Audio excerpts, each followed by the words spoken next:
कैसा रहा सफर इन भोजपुरी स्टारों का।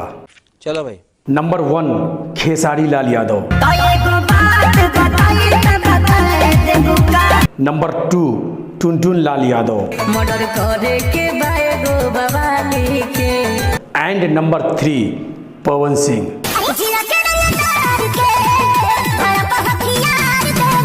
इन तीनों सुपरस्टारों में सबसे ज्यादा कौन सा स्टार आपके दिलों पे राज करता है, ये कमेंट करके आप जरूर बताइएगा।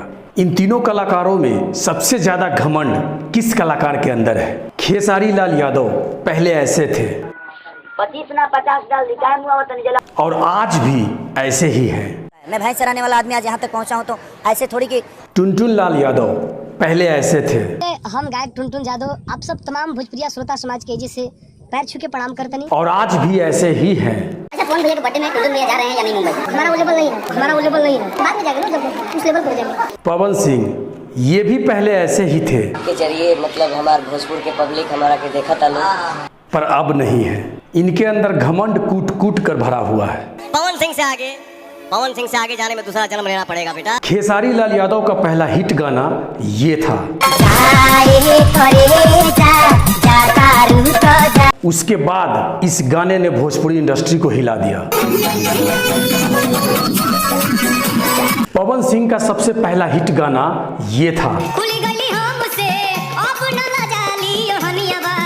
उसके बाद इस गाने ने तो भोजपुरी इंडस्ट्री को हिला दिया।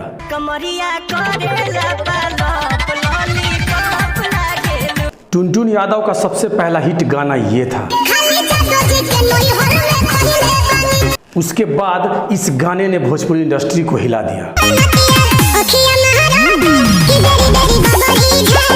इन तीनों स्टारों का ये गाना 100 मिलियन क्रॉस हो चुका है। 100 मिलियन का घमंड सबसे ज्यादा इनमें है। सबसे पहले भोजपुरी इंडस्ट्री में 100 मिलियन पवन सिंह देखा है, पवन सिंह ही दिखाया है। जब रावण जैसों का घमंड टूट सकता है तो इनकी क्या औकात। ये बड़ी अच्छी बात कही आप। धन्यवाद।